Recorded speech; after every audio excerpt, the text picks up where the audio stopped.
so much to talk with this guest that we've had on before, Tommy. But like I said earlier on in the show, since the last time we had our guest on, a lot has happened. Also, a lot more to promote as well. We bring in Mr. Brian Gewirtz. Brian, how are you? And thank you so much for the time. Truly appreciate it.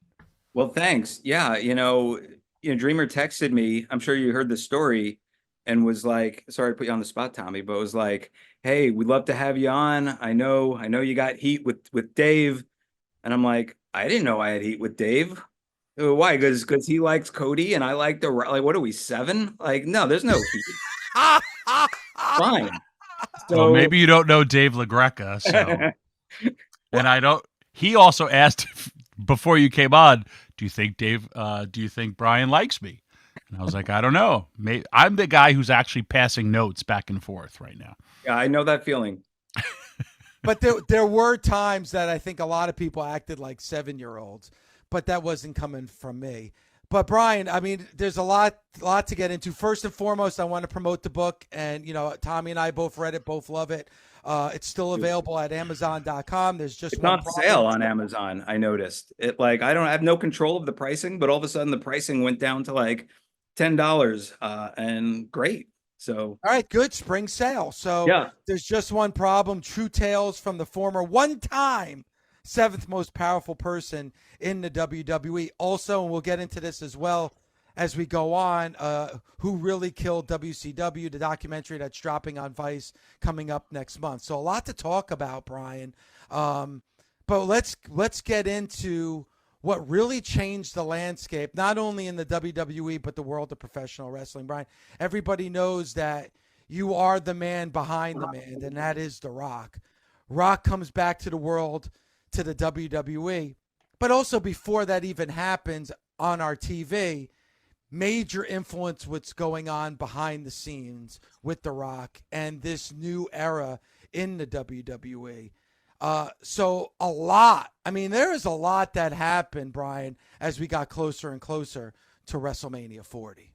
Yeah, there's a lot of stuff to cover, I guess.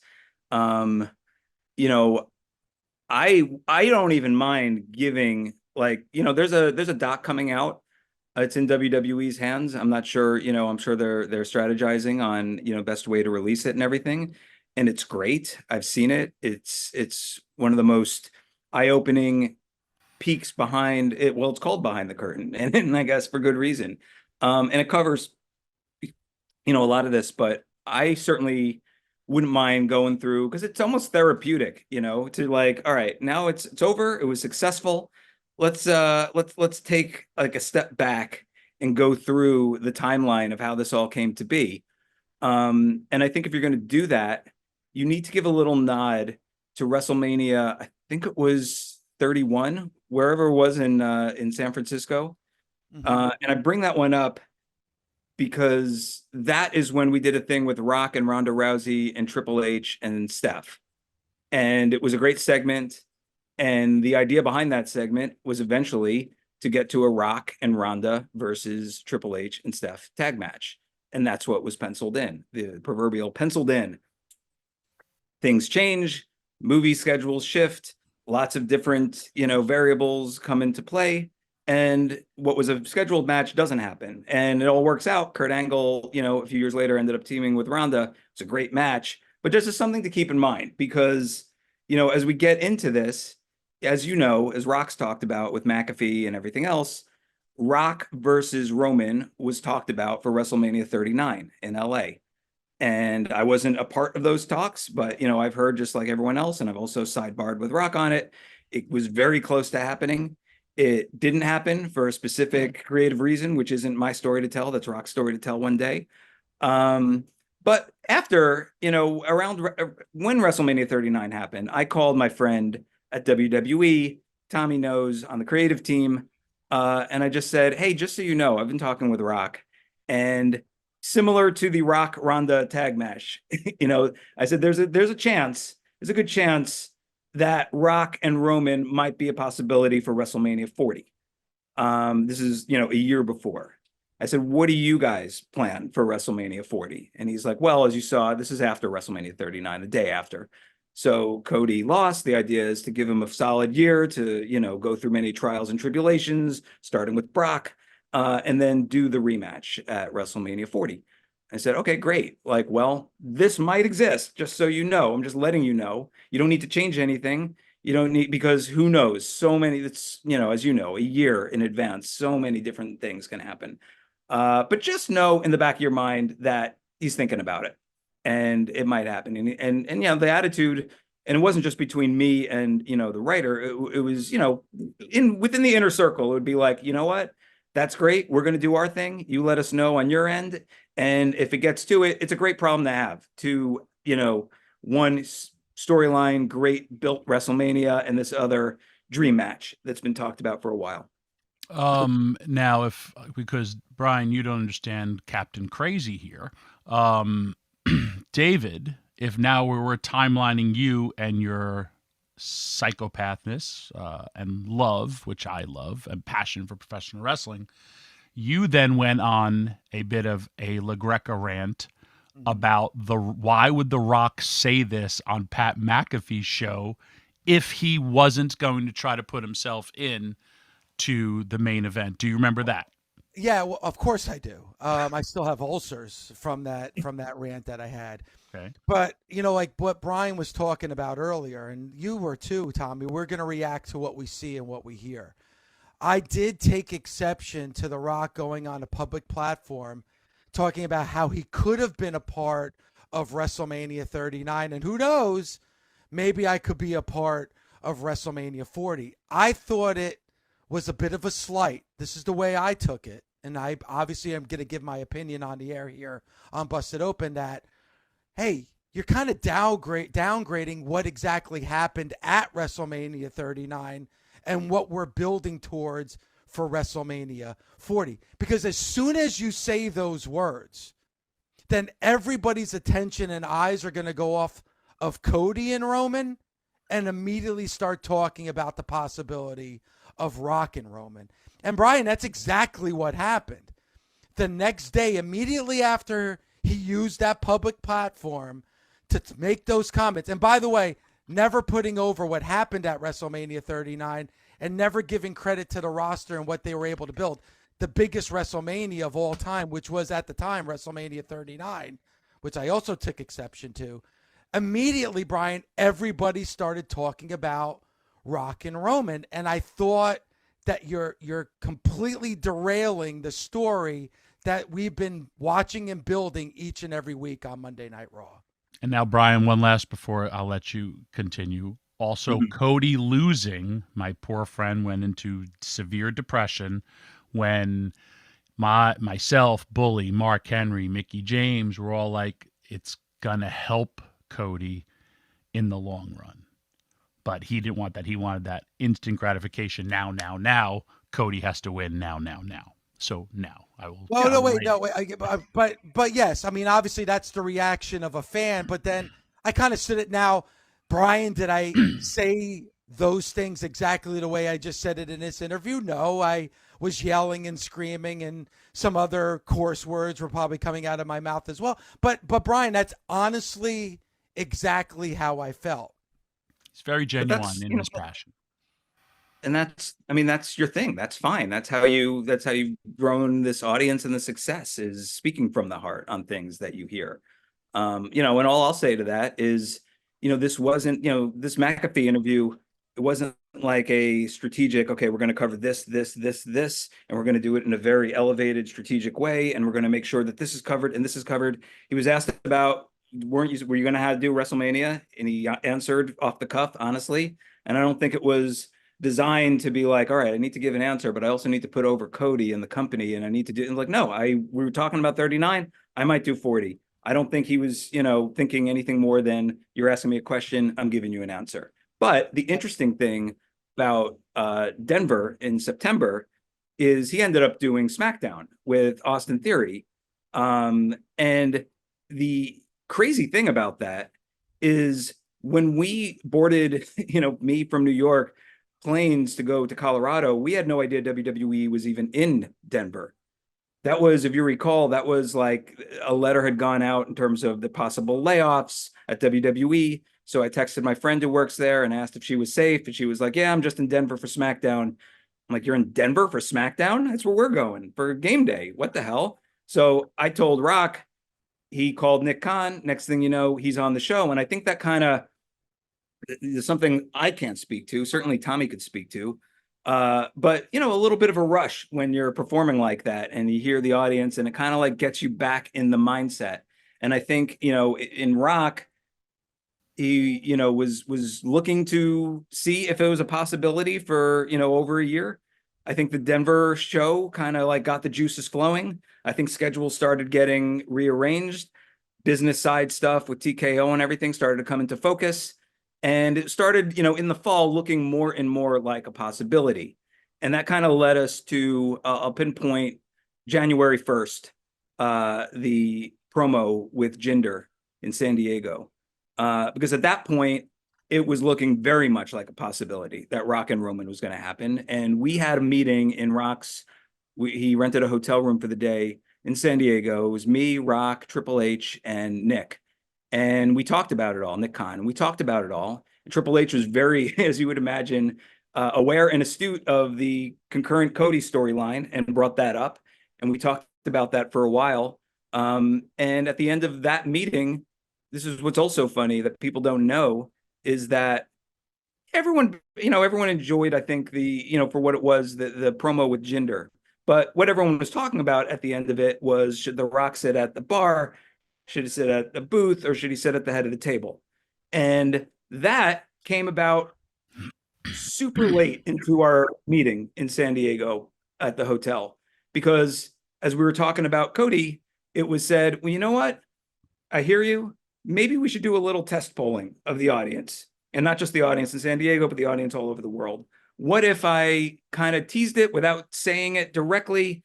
You know, we brainstormed on how to do that. He did it. And as you saw, the place went nuts, and, you know, online went nuts. And maybe, you know, nuts is different degrees of nuts, you know, in terms of, you know, if you're a diehard Cody fan, you might be, hey, wait a second, what's he talking about here? But for the most part, it was overwhelmingly positive when he, you know, teased head of the table. And at that point, you know, we were like, okay, that gives us our answer. We're locked in. He did the TKO announcement. He went to WWE HQ. I have what ended up being 96 pages of merch and, you know, t-shirt and title belt design ideas from Creative Services. And it was pretty much locked in at that point, which begs the question, which I know you're going to ask, which everyone would ask and naturally ask, which is, okay, if all of that is the plan at this point in mid-January or whatever it is, why, for the love of all things holy, do you have Cody Rhodes win the Royal Rumble? That would be your question, right? Well, I mean, you know, and Brian, we had Cody Rhodes on our show on Monday, and he mentioned the fact that the day of the Rumble, and he says that this is talked about in the documentary, that the day of the Rumble, he was told that Roman and Rock is a possibility. So Cody's going into the Rumble thinking, all right, I'm winning the Rumble, but yet here's this cloud over my head of Rock and Roman. So I would have to figure that the plan would be Rock and Roman and then Cody and Seth Rollins for the World Championship, correct? Not exactly, but oh boy. Well, hang on. Let me pause because he needs to breathe before he passes out. Also, No, it's not that. It's not that. I am completely intrigued, Brian. So I could timeline. You said it greatly. Everyone went nuts. Cough, cough. Mr. LaGreca went insane with the head of the table line. And you're also, so you understand this, Dave wore a Cody t-shirt every day, a different one every day to get to WrestleMania. He wore it at weddings. He wore it at graduations. You name it. He wore a Cody shirt every single day. I was making sense, But Tommy, and I appreciate you bringing that up, and I know that our fans, but it's not about me. I don't want to make this about me because Well, this is I'm much talking big. This the is much heat bigger. between you and The Yes. Rock, and we're talking to the man who's kind of massaging this Well, we'll get for there. a But hold fly on the wall. Tommy, we'll get there when we get to Okay. the We'll get there when we get to the Instagram video, but that's we'll get that's there. later on. But Brian, I am completely intrigued by what you're saying because what was the plan then? If you're gonna have Cody win the Royal Rumble and you are planning in Rock and Roman at WrestleMania and Cody's not going after the World Championship, what was the plan coming out of that?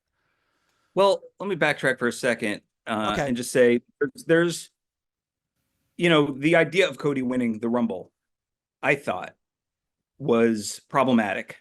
To be in full, transparency, I said even in San Diego in that meeting, I thought the cleanest thing to do if we're booking Rock and Roman is to have Punk win the Rumble and challenge Rollins, just because there's a difference storyline wise, in my opinion, of Cody wanting to finish the story and having earned the right to finish the story by winning the Royal Rumble.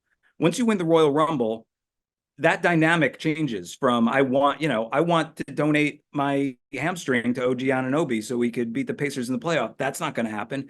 But Cody winning the Rumble changes the dynamic completely because it goes from something that, yeah, we all want things, but now he's got it. And why would he do anything other than focus on Roman? And that's what he naturally did when he pointed to him. Why wouldn't he? That's exactly, what that character would do. I'll just say that, and I know I can't there, I do ultimately want to write a second book, I think, on this whole thing. But I will say, so I don't want to say everything, but I will say, and I could say this with 100% certainty, that the original plan is something you, Dave, and many, many more people would have hated more than anything in life itself.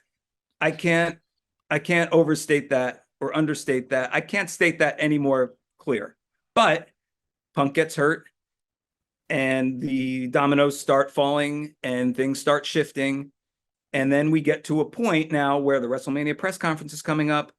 We need to promote, something, a main event of some sort.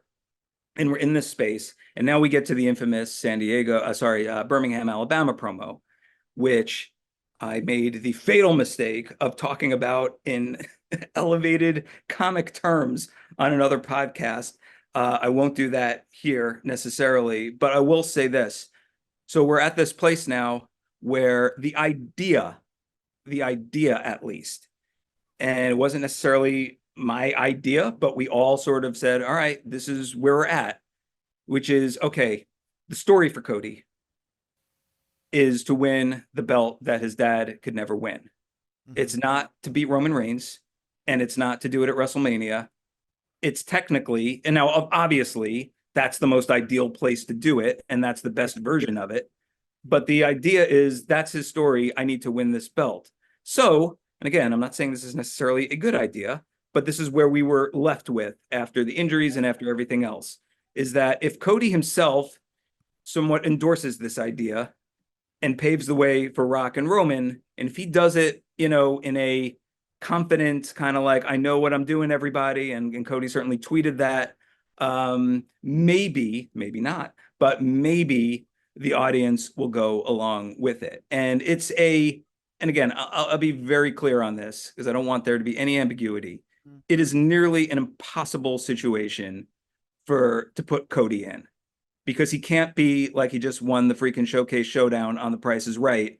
People will be like, what the hell? I don't know if we can curse on the show or not, but yeah, that's what I thought. They would be like, that's fucking insane. He would not be happy about this. If he's too morose, then that's also like not ideal, certainly more natural, but not ideal. So, you're hoping for a sweet spot of kind of steely confidence and don't worry, Roman, you're going to get fucked over twice and I'm going to finish my story in the end. But it is virtually, and we don't do things, now the creative process, we don't go over it line by line. we talk a little beforehand and they go out and execute. And so you really don't know, how it's going to go until people step through the curtain. And that's always kind of been the case anyway. But Cody and Rock, they did this segment.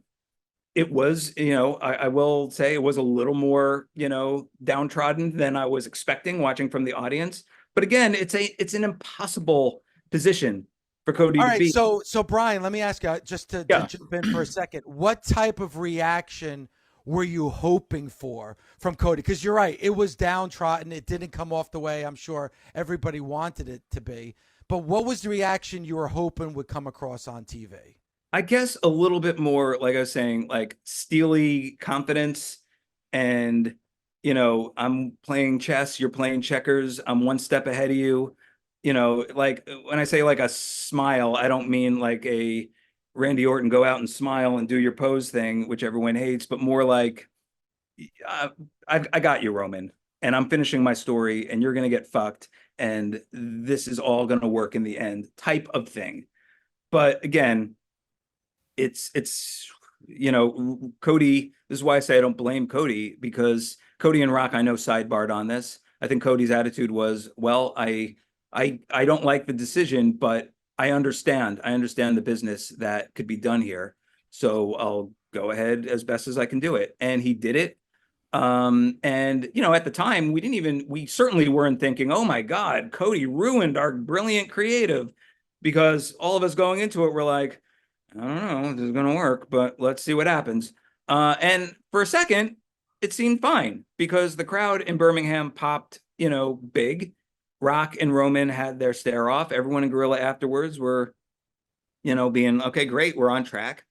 And then, as you voiced, the vitriol came hard and heavy and fast and, understandable.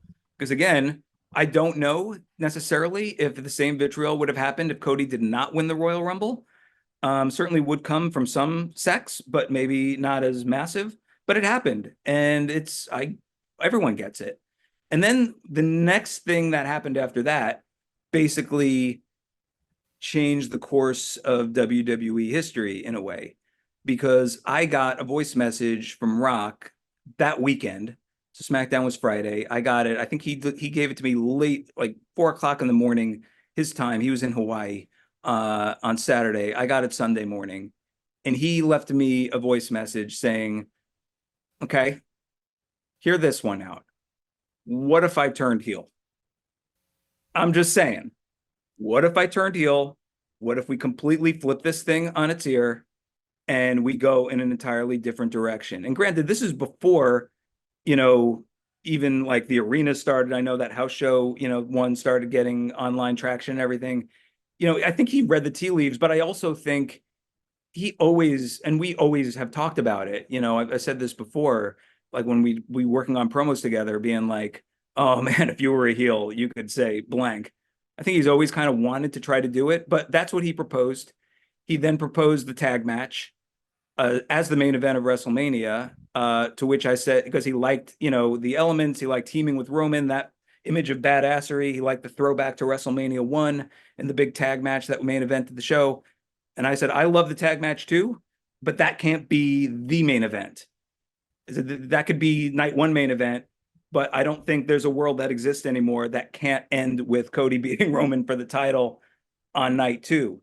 So he's like, great, figure out a way to get tag match to, the singles match. And we had an idea by the time we got to the press conference. It was different stipulations that ended up being, and they weren't, I don't think anyone really loved them. Again, without getting into specifics, it was more, if this team wins, then this will be the match. If this team wins, then this will be the match. But it was problematic because it required Cody winning twice. And you can't, you need that emotional release. He has to lose the first night because you need that emotional release of everything. Even if Rollins won the tag match, it's still the same thing. You have to have Cody win when he wins and with everything on the line for night two. So I think the 2 days after the press conference, I threw out the bloodline rules or everyone's banned from ringside stip to Rock. Rock loved it. He called Nick, he called Ari, he talked to Triple H. I talked to Ed and Bruce on the creative team. Everyone's like, great, this is what we're going to do now. We're off to the races. And then everything started flowing, from there, because everyone started contributing, and not that they weren't before, but like Paul and Roman coming up with the acknowledge me stuff, and Triple H overseeing everything and adding something that makes it even better every single week. And Cody and Seth and themselves. It was awesome. I want to hold off for just a second because I definitely want to continue this conversation. Do you have some more time for us? Because we have to take a quick little break. Yeah, we haven't even talked WCW yet, so definitely. I know, we will. We got plenty of time. We're going to get into the new documentary on WCW, but we are going through the timeline that led us to WrestleMania in Philadelphia, the biggest WrestleMania of all time, Brian. So, where we left off is the fact that obviously some changes needed to be made. And it sounds like, The Rock being aware and understanding where the fans were flowing in that time period.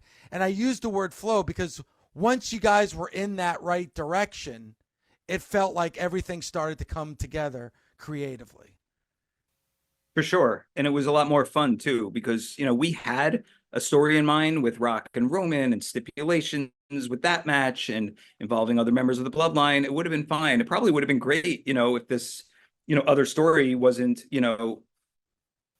already established and in effect. But the fact is, once we all got on that same page, there were giant text chains with everybody involved giving ideas back and forth. That first promo in, I think it was Phoenix, the crackhead Karens and everything, that got time-wise cut off midway through. And that's what led to the other great thing, because again, as I said before, I wasn't at that show. I was dealing with, personal family stuff. But I said, what are you going to do, Rock? I was telling Rock, like, you didn't get to say half your stuff. And he's like, that's fine. I've got a social media platform. Let's start cutting these promos on social media. I can get everything out. There is no time. Do you have any ideas? Are there any people that I can roast on social media?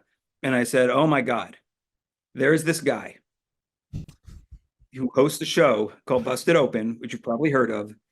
He's like this, anywhere between 45 and 75 years old. I can't determine his age. He could be either anywhere in that space.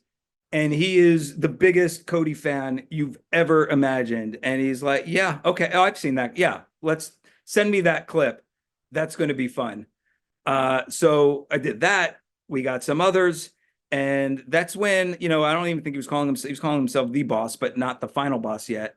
And that's when things like really started cooking, because you can tell, again, it's like when someone's having fun and someone's into it versus when someone is, again, I always go back to Randy Orton's first run as a babyface, because it was kind of thrust upon him. It wasn't something he wanted to do. It was something that was told that he needs to do. And he's cutting these smiling babyface promos, and you could tell deep down that he's miserable because he's not that guy. This is the opposite. Rock is, there's elements of the final boss in terms of his stature on TKO and where he is, in the stage of his life and everything else. But also, combining elements of Hollywood Rock, of corporate Rock, of brand new, 51-year-old TKO board member Rock. So yeah, all of that stuff was just, some of the most fun we've ever had collaborating on things.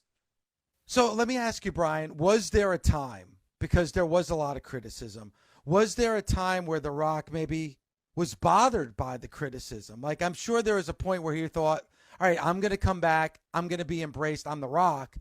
Was he a little surprised or bothered by some of the criticism that was going his way? Obviously, he adjusted, but was he bothered by it?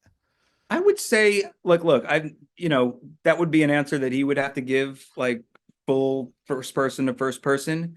But I think he was bothered by the narrative that started emerging of him kind of waltzing in saying, fuck everything. I want, this, like, after Royal Rumble, there was this narrative that, like, Rock has vowed that he's going to save WrestleMania. Those words never escaped his mouth.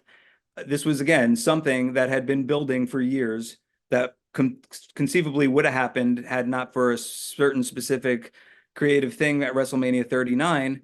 And, it's something that, he loves the business. That's why that's why he rearranged both, his movie schedule, his personal schedule, his blah, blah, blah, to make sure that January through, early April was cleared, because he told me, he's like, if we're coming back, if we're doing this, it can't be I'm going to do one promo at the top, one promo on the go home show, and then, go to WrestleMania. He's like, I got to be in it practically every week, whether it's Raw, whether it's SmackDown, it doesn't matter. So I do think, and it's one of the reasons why I wanted to go through the timeline and everything, because this idea, I think that, fans are going to react to what they see, what they infer. Sometimes they're right, sometimes they're not. But I don't think the idea of people being, booing him bothered him as much as the narrative of, like, yeah, he just kind of, he got on the board and then just decided he's going to main event WrestleMania, when it was obviously well thought out well before then.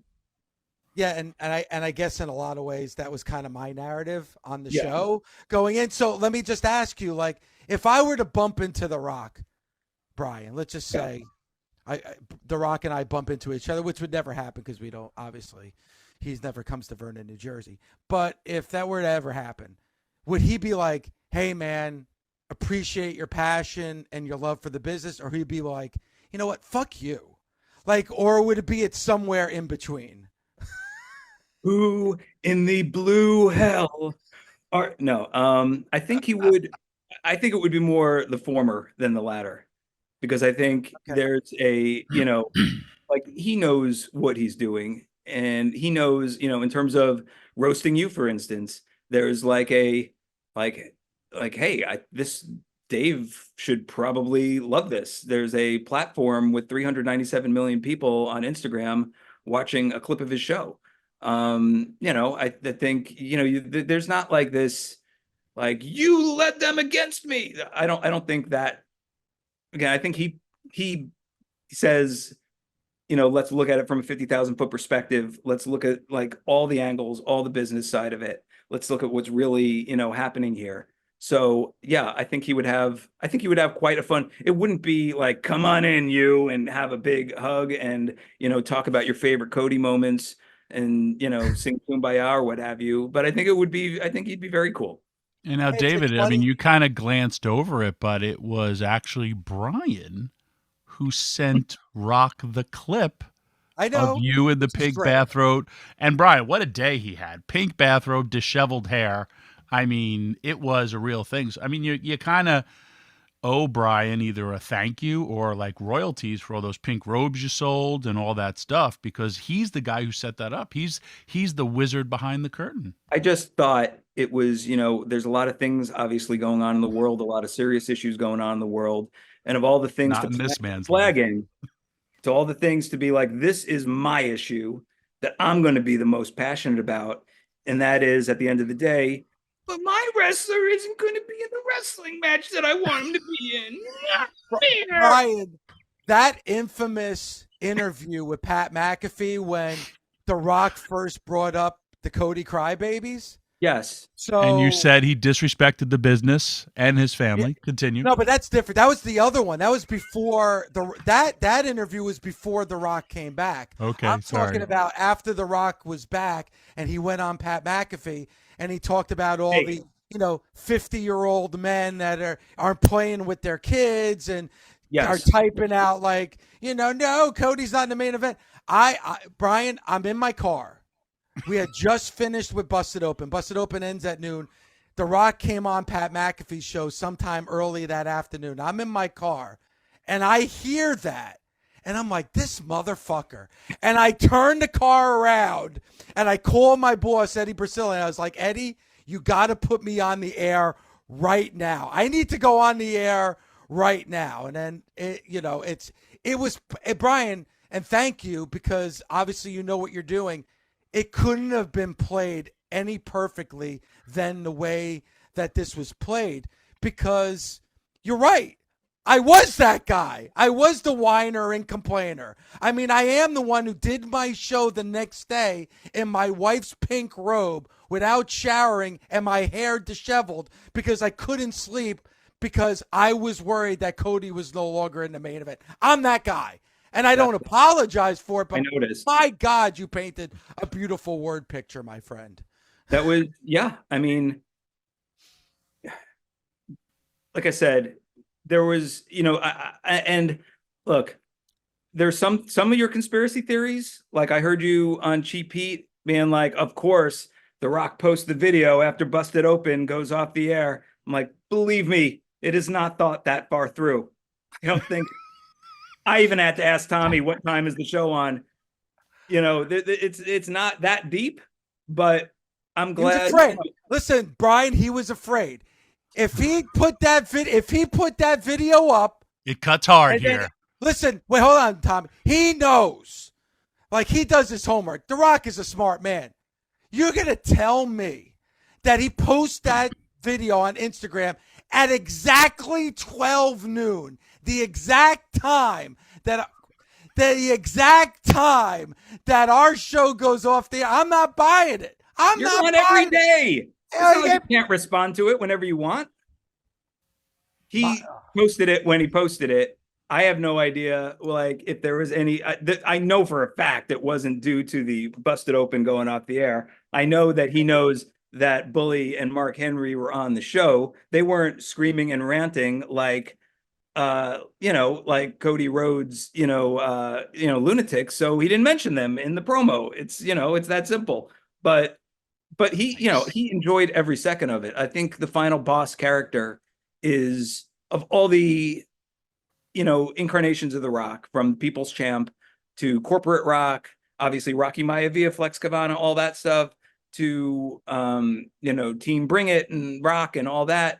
I think final boss is the most fun he's had in a WWE ring, and everything that came with it too. And you're a big part of that. Like, when you and the audience, and the reaction and everything is a huge part of that. And that's why, when we talked about it, because we talked about many, many different things, and a lot of it was speculated online as far as like, oh, is The Rock going to turn on Roman? Is Roman going to turn on The Rock? He's got to go back to Hollywood as a babyface because that's what you do, right? And it's like, no. It's final boss from now on. And we're like, yeah. Fuck yeah, let's do. I mean, who knows how the future is going to hold out? Nothing in wrestling lasts forever, but that's the mindset. And, we couldn't be happier. David, I think you owe Brian not only a pink robe, but a personalized New York Mets logo on it as well, customized, because, he also helped put you on the map right then and there.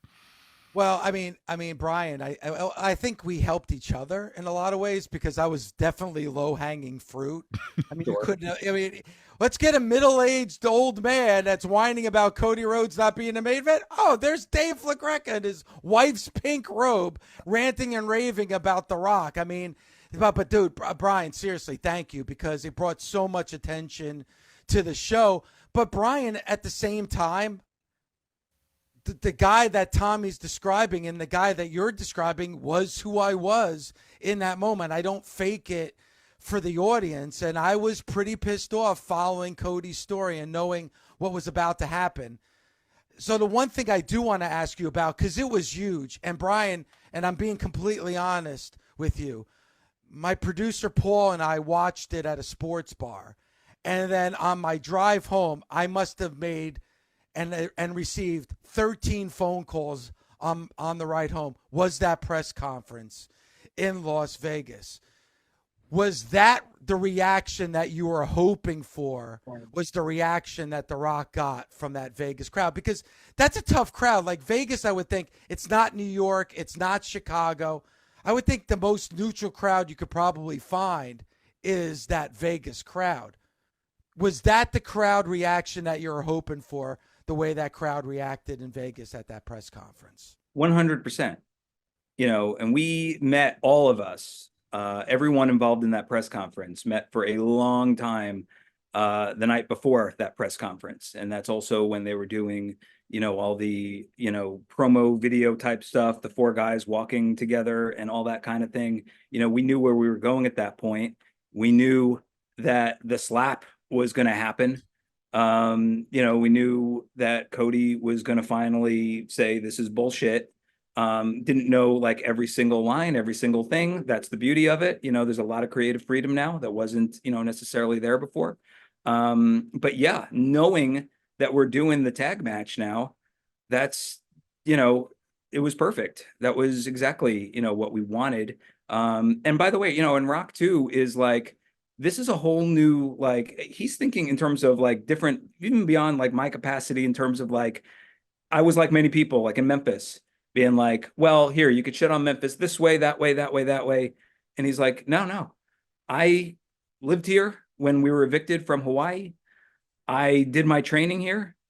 I'm going to take people on a ride. I don't care if this is what a heel does, is shit on them and then do this. We're going to have some fun with the concert at the beginning. I don't care if people enjoy it in Memphis. Great. It's wonderful because I'm going to get more dark and disturbing as he like looked into the camera and cut a promo on Cody's mother than you've ever seen me do before in my life. So I don't subscribe to this is what a babyface does, this is what a heel does, every single segment, every single month, every single whatever. I'm going to do what I want to do and what feels right to me. And, that's pretty much what he did. Were you a little bit afraid of, here's The Rock, and then especially like the whipping and seeing Cody bleed and everything that happened outside that tour, and it was perfect in the rain. It was, my God, it was just amazing. But were you a little nervous at the fact that, like, that the fans may turn again and may side with The Rock because his character was kind of cool, and like he would say, I brought the cool back to wrestling. Were you a little nervous that the fans might turn back into The Rock's favor? I was more nervous of seeing a video of a little girl screaming, "I'm never watching Moana again." Like, oh my God, have we crossed the line here? And I showed the video to Rock and he's like, oh my God, we got to put that on the show. That's perfect. But to answer your question, it's like, I think I had confidence that he is so in tune with this character and so in control. And Cody, it's like, you can't, in like 2024, to have the proverbial white meat babyface like Cody, who is just so genuine and so like, there's nothing phony about him.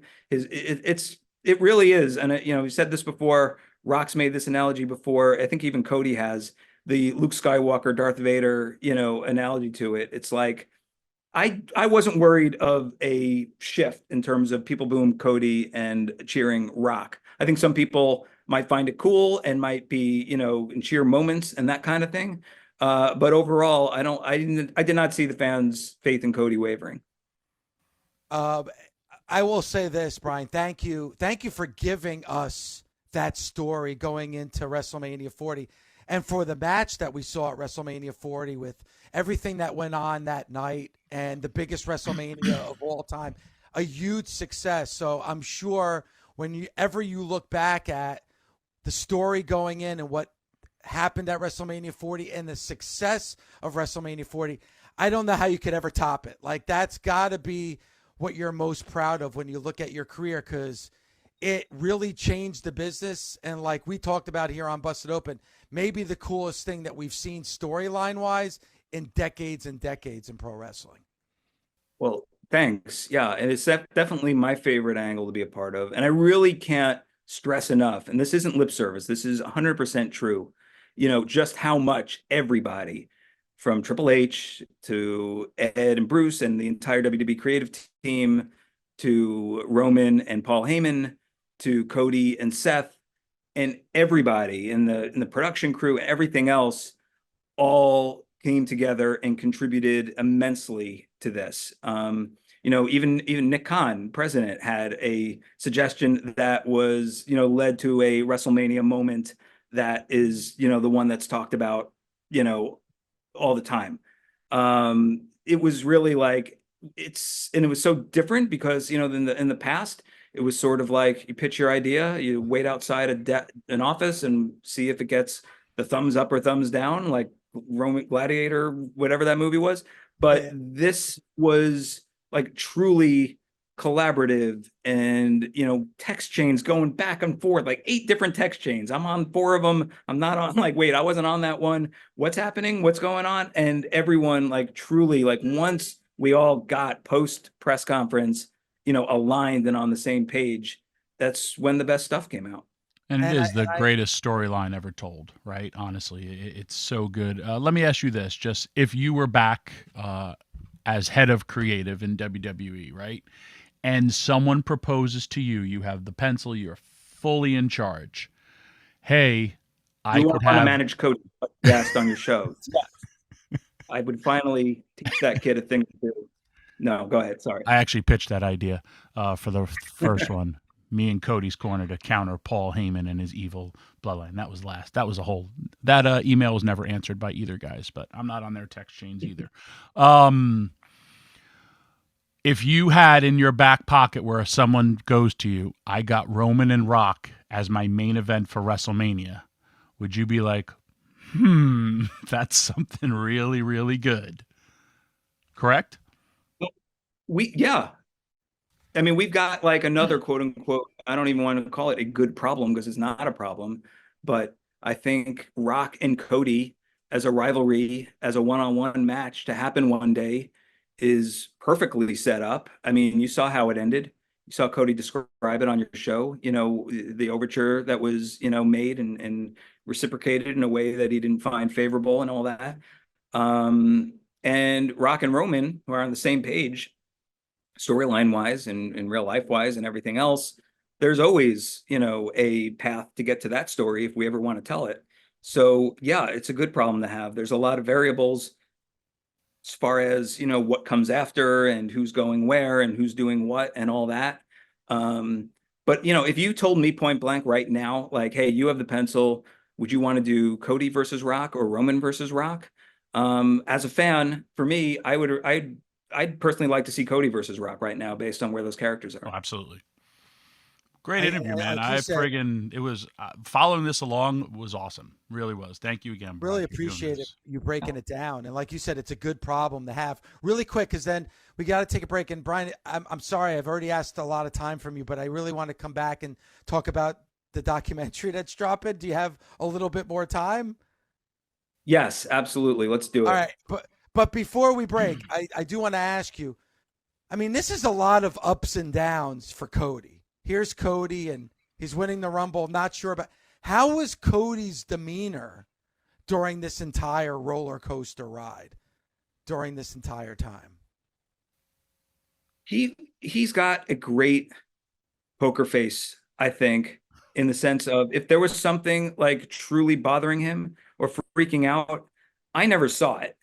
And there were a lot of times where I was like, wow, he's really tough mentally as well as physically. He's kind of the opposite of you and kind of the opposite of me in terms of like something bothering him. He's not going to grab a mic and a bathrobe and rant for 20 minutes. He's going to, digest it. He's going to accept, he can go down path A, path B, and, verbalize it and let his feelings be known. And, I never saw him lose his cool. I never saw him freak out. I never saw him, be like, I'll be in my bus and slam the door and that kind of thing. He was always very level-headed and professional. What's he going to point to? Well, still, yeah. All right. So Brian, let's take a break. Tommy, let's take a quick break. Brian, we got to get into the new documentary that's going to be dropping on Vice, and that is Who Killed WCW, and it's going to be an explosive documentary, Brian, and I can't wait to see it. And obviously everybody knows the work that's been seen on Vice with Dark Side of the Ring and all the documentaries, but man, Brian, it's unbelievable that that WCW all these decades later, since the demise of WCW, that fans still talk about this, and I think it's the perfect time for this documentary. Yeah, we're like, we teamed with the Dark Side guys, Evan Husney and Jason Eisner. We had teamed with them on Tales from the Territories that we talked about once, earlier. That was, kind of like the impetus to tell the ultimate territory tale of WCW. And yeah, it's a 4-part docuseries starting June 4th, Tuesday, June 4th at 10 p.m. on Vice. And yeah, there was, you know, there's a lot of chatter out there as far as it's funny. It's like on the online part of it, just like, why make this? It's obvious, it's blank. And then you get like 7 different answers of who killed him. It was Bischoff, it was Russo, it was Turner, it was Hogan, blah, blah, blah. But we wanted to be like, look, we love WWE. Obviously, Rock and I have ties to WWE, but this isn't a WWE story. Like their rise and counterpunch, certainly was a factor in everything, but it was not the factor in terms of killing WCW at all. And we wanted to get Turner executives. We wanted to get Stu Snyder, former, WWE president who negotiated the sale and the deal. We wanted to get WCW talents who might have talked about who might have told the story before, but always under a certain filter of, okay, this is being produced by who it's being produced by. So there's a little bit of restrictions in terms of what you could talk about, what you can't talk about. We wanted to get everyone on this one and let them know this is Vice. This is not WWE affiliated. Say whatever you want. Talk about whoever you want. Curse if you want to curse. We just want it to be real and true. And, that thankfully, that's what we got. Brian, and this is, again, describing the crazy brain that I have that Tommy always talks about. But if I had to blame one person for the demise of WCW, Tommy, do you know who I would blame? Oh, man, I don't know. I'm trying to. Who? Jane Fonda. Since 2001, I have blamed Jane Fonda for the demise of WCW. The divorce between Jane Fonda and Ted Turner. Ted Turner had to turn around capital as quickly as possible, and that started the deterioration and the decline of WCW. Sold to Yahoo, all her fault. Yes. I thought you were going to say the Maestro, but yeah, that could also. That could also be it's an interesting, well, I mean, Ted Turner does play a major part of it because once the AOL Time Warner merger happened and Ted started losing power and started like losing a voice, WCW lost by far their biggest advocate and their biggest fan. And then you have executives essentially who are like, not the biggest fans of WCW. And yeah, certain rating levels are great, but if it comes with sponsors, not necessarily attracting high-end sponsors and or getting, the tarnish of what they want to, perceive as a high-class network of TNT and TBS, which is at times what it delved into, then they don't have as much incentive to keep it. But there's also a lot of factors in terms of how that creative even got on the air in the first place and who has creative control and who doesn't and who's, willing to do this and that kind of thing. So it's really like, I consider myself a pretty big fan, obviously. And I watched all 4 episodes and was like, damn, I didn't know that. I had no idea about that either. So that I think is a pretty good litmus test as far as, showing that like, yes, the biggest concern, if there's any concern online, is that a show like this, every story, every angle has been told and uncovered. And thankfully that's not the case when it comes to the series. Yeah, when you look at, and you have some amazing guests that are going to be part of this documentary. Again, it's premiering June 4th on Vice TV. Eric Bischoff, Vince Russo, Booker T, Kevin Nash. Is it one of those cases, Brian, where everybody you talk to has a different answer on why things failed at WCW? Or is there a common thread between everybody that, yes, this is most likely the reason why it did?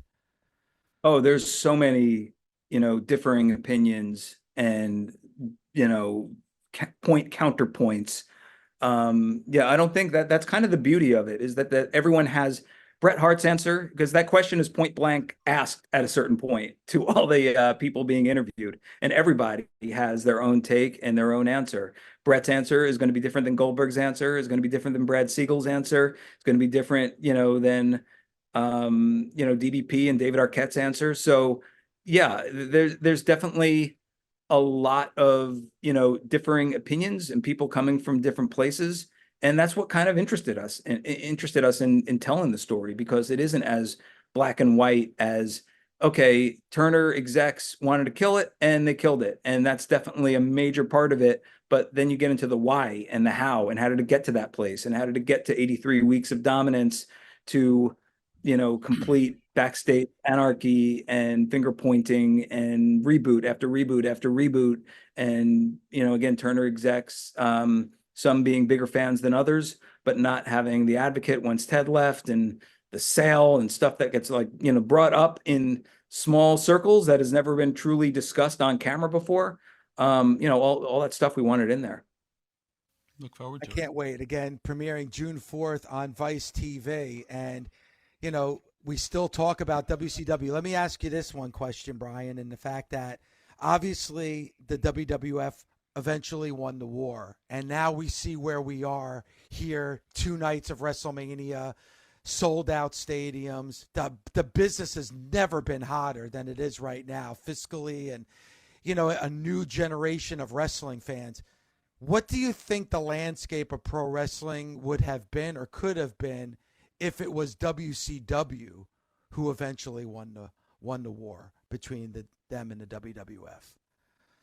I mean, it's an interesting question. I lived it, so I never really, I was like point to moments, in my tenure at WWE. I was backstage, in that 2001, I think it was Cleveland, where we were doing the simulcast, on the plane when we picked up Shane and Bruce and Jerry Briscoe from, Florida, where everyone, kind of popped a cork and celebrated on the plane of the Monday Night Wars finally ending.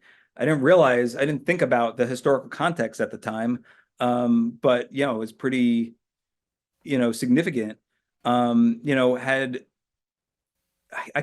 weird. I can't really imagine a landscape where WWE goes out of business, which is certainly, at a certain point, various points, between, the mid 90s and even after the WCW, reemergence, I guess came close.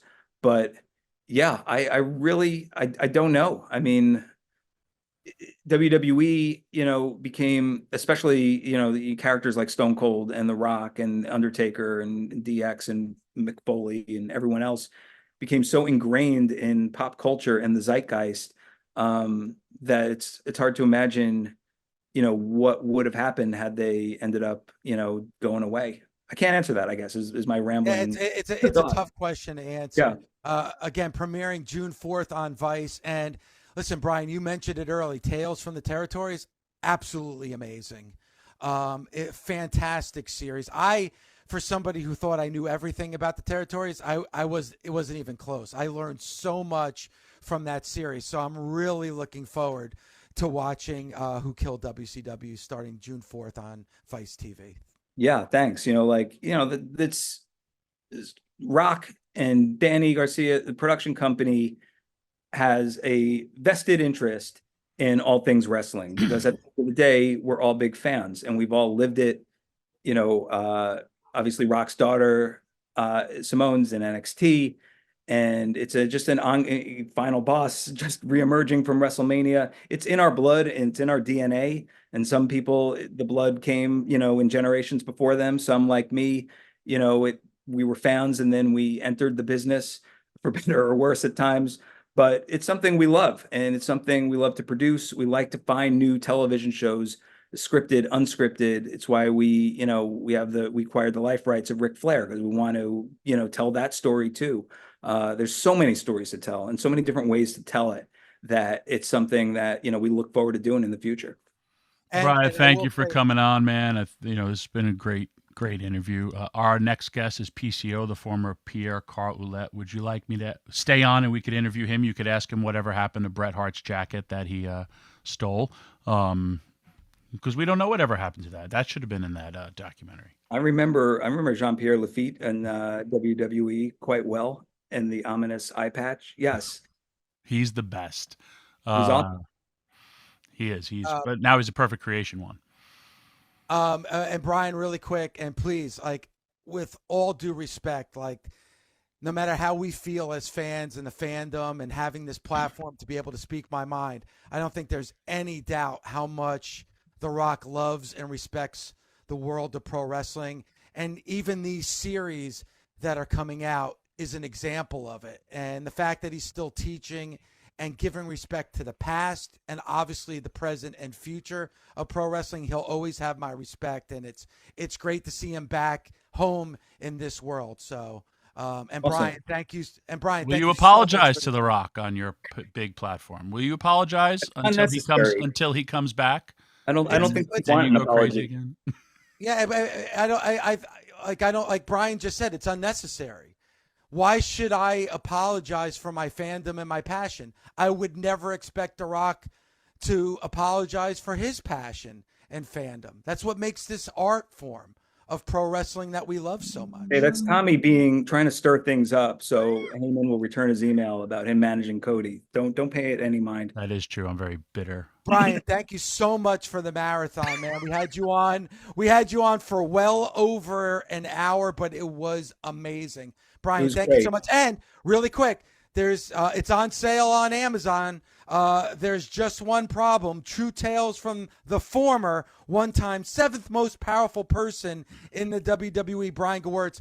Tommy and I, the seal of approval. It's a fantastic book. It's Top on 5 sale wrestling right now. book of all time. Yes. Ooh, there you go. And it's on sale right now at Amazon.com. So go to Amazon.com and buy yourself a copy. And don't forget, premiering June 4th on Vice TV, Who Killed WCW? Brian, thanks again for the time, my friend. Thank you. Thank you. Thank you all.